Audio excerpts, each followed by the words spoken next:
What's going on, guys, and welcome back to another video, and welcome to your stimulus package update and daily news report for Monday, December 6th. Happy Monday. Hopefully you guys had a great weekend, but let's get to the update for today. First off, we do have some good news. We know lawmakers are going to continue to discuss the upcoming stimulus package. This is the Build Back Better Act. We also know lawmakers are now increasing their talks of providing more money to seniors. I want to address where that's coming from, how they are trying to put this all together, and I'll address that in just a minute. We're also going to dive into the debt ceiling and the defense bill. We are now getting reports that we are seeing discussions over the past week on putting the debt ceiling and the defense bills together. That's creating some issues, so I'll address that in today's video as well. And we have some somewhat positive news regarding the Omicron variant. So that's what we're going to discuss in today's video. First off, if you enjoy these daily uploads, do me a favor, go ahead, hit that like button. It really does help out the channel. Also, consider subscribing so that I can keep you up to date on everything that is currently going on. Now, I'm going to address first more money for seniors, and I want to explain why. People keep on asking in the comments, is there anything coming for seniors? I addressed yesterday how you can get pandemic EBT, but that's for children. I've addressed how there's more stimulus coming, but it's coming for families, children. That's who it's coming for. So everyone keeps asking, is there anything coming for seniors? They keep on asking, will seniors be able to work and not have to forego some of their Social Security benefits? I'll address that in a minute. Will President Biden stick to his campaign promise of providing $200 per month Social Security benefits? I'll address that as well. Or will we be seeing more coming through Medicare, right? Because Senator Bernie Sanders, he wants to expand Medicare and he wants to see a price increase delayed. I'll address that in just a second. First, let's touch on the campaign promise that President Biden had. President Biden, he doesn't seem to really be pushing the $200 per month boost. And one main reason why is because if he pushes this, there's going to be even more pushback. Because right now, the Social Security Administration, they are struggling. They need more money. But at the same time, there has to be a bill behind creating more of a boost to the system, to beneficiaries. And if there's no more money coming in, but there's more money going out, they will actually become insolvent much sooner. So that's the issue. So as of right now, President Biden is not pushing for a $200 per month boost like he was when he was running for president. Second thing, Senator Bernie Sanders says he wants to not just see hearing included into Medicare, and that's how it's going to be expanded as of right now. He wants to see vision and dental as well. Those three things. He also sent a letter to President Biden on Friday to demand that the price increase for Medicare Part B is delayed. He wants to see this delayed. It would actually save about $21. Okay? Now you're probably thinking that's not a lot, but what if you need these services? What if, again, $21 is not a lot, but when it adds up, it turns into a good amount of money.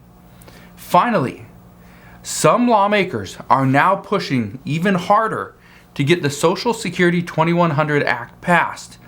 Now, I want to address what is in this. Right now, the Social Security 2100 Act, it would actually provide, first, an instant 2% increase to benefits on top of COLA.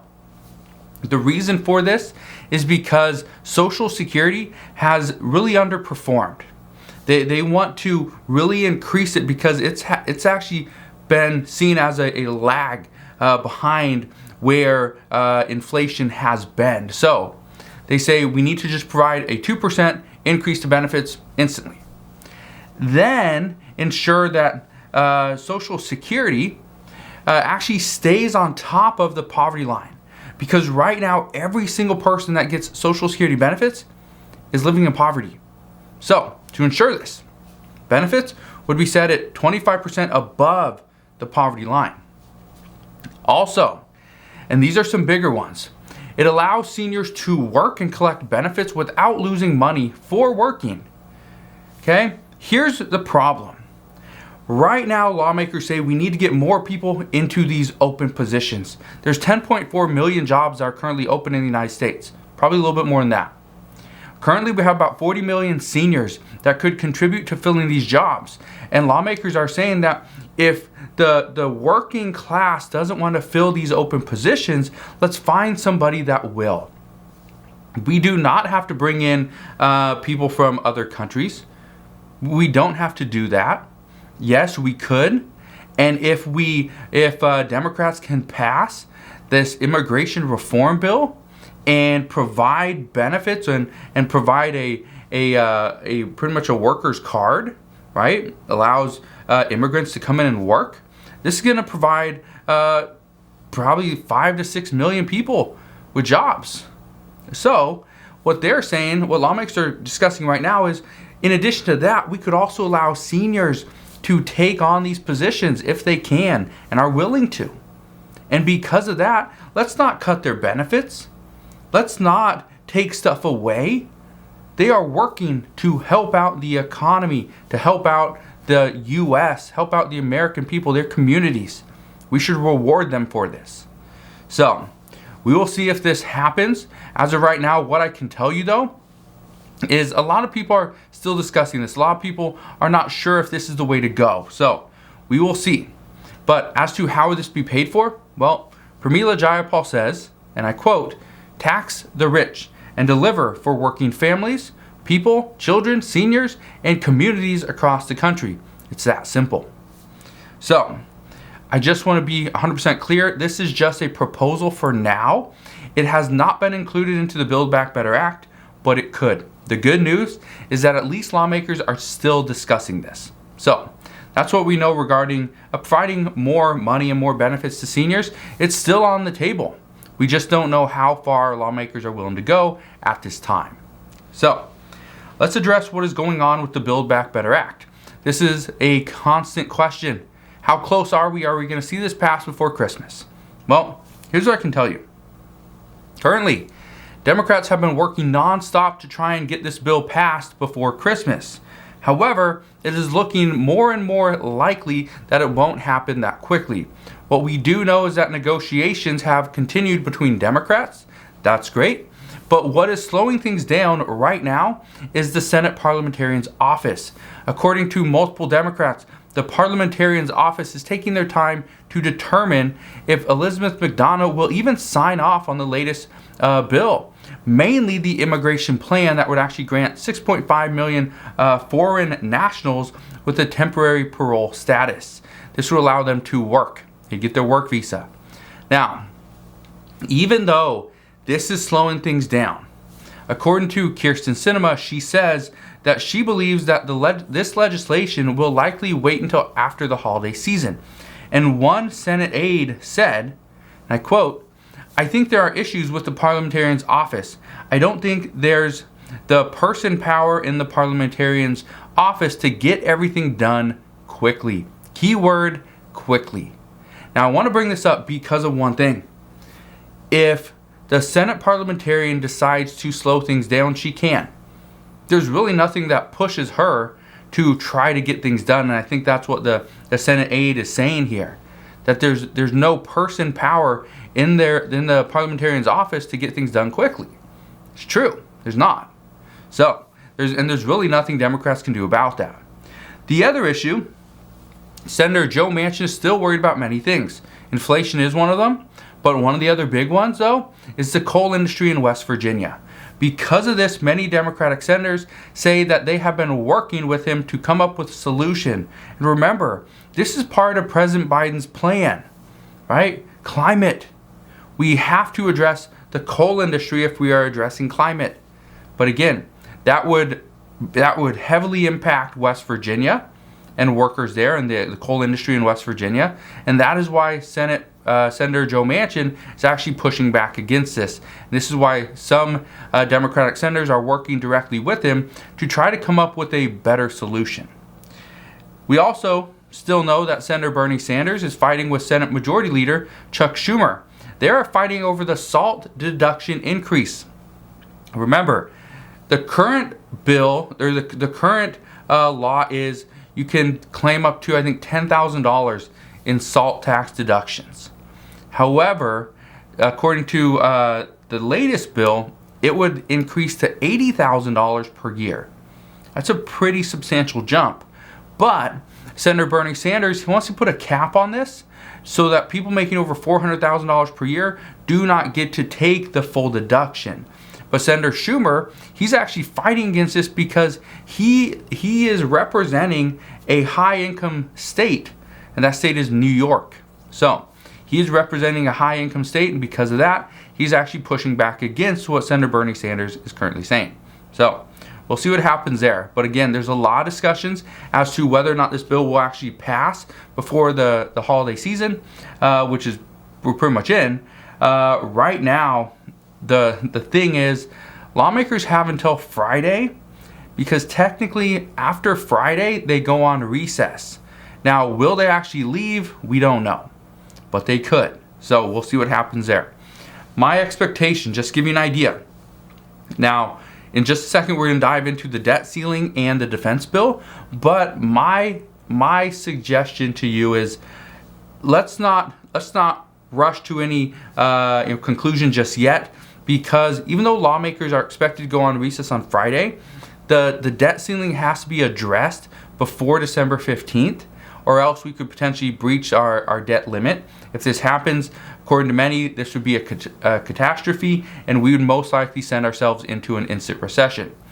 However, because of the looming debt ceiling, what I can tell you is lawmakers are most likely going to stay in Washington into next week. So we'll see what happens. Let's address the debt ceiling and the defense bill. Right now, House Democrats are looking at tying the debt ceiling with the defense bill. They say they're trying to figure out and come with different routes, not the regular routes to passing bills, because right now regular routes just aren't working. So they say, let's try something new. But the problem is House Minority Leader Kevin McCarthy and Senate Majority Leader Chuck Schumer have both agreed that this would never pass the Senate. So what is the purpose of actually doing this? Really, the purpose of trying to tie two bills together from a Democratic standpoint is, well, we tried and the Senate failed. The Senate Republicans blocked us again. That's going to be the discussion. So if this were to pass in the House, which I don't think it would, but if this were to pass in the House, the expectation is it's going to just go to die in the Senate. So there's really no point. Now, there is no way a defense bill saddled with the debt ceiling increase is going to get 60 votes in the Senate. Remember, the Senate is split 50-50. So right now, trying to get 10 Republicans on board with that's going to be impossible. It's never going to happen. Right now, everybody's throwing just different ideas out to try to get something to work. Come up with a different plan, because right now, we have to get this done. What I can tell you is that the reason for this new tactic is pretty much because of this looming debt ceiling on December 15th. Now, if we possibly get closer to reaching or breaching our debt ceiling, it won't be great. What we do know is that the House is expected to vote on the NDAA this week. That is the defense bill, the National Defense Authorization Act. And they could possibly consider legislation on the debt ceiling, but there's still multiple question marks there as well. So I will fill you in on all the reports, all the latest news and updates regarding the debt ceiling and the NDAA. Right now, there's so much going on. Again, I'm trying to just get through all the clutter, get through all the stuff we've talked about before, and just provide you with the latest news.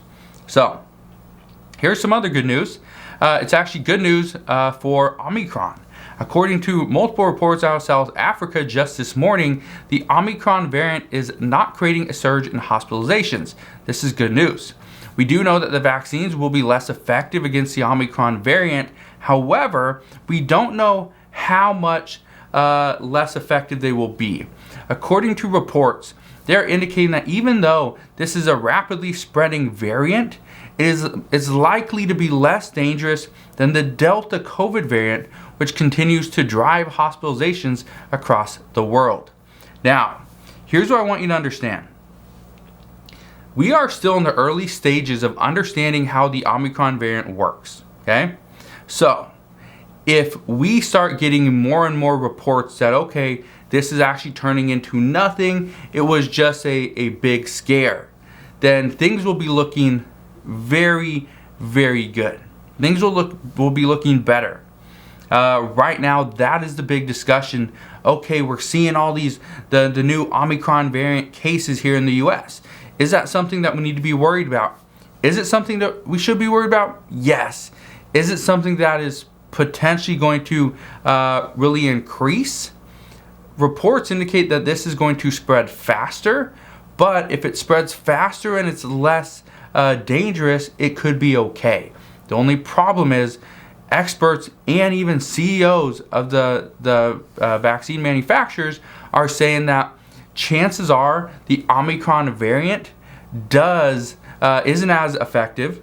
So we would actually have to have a booster to make it more effective, get it up to kind of how the vaccine efficacy rate is for Delta. But again, that could take some time. So we'll see what happens over the next few weeks and over the next month or so. But what I promise is I will be here every step of the way. So again, just want to thank you guys for watching. Have a wonderful rest of your day. Hopefully you guys had an incredible weekend. If you did anything fun, let me know what you did down in the comment section below. Always love to hear what you guys did over the weekend. So again, thank you guys for watching.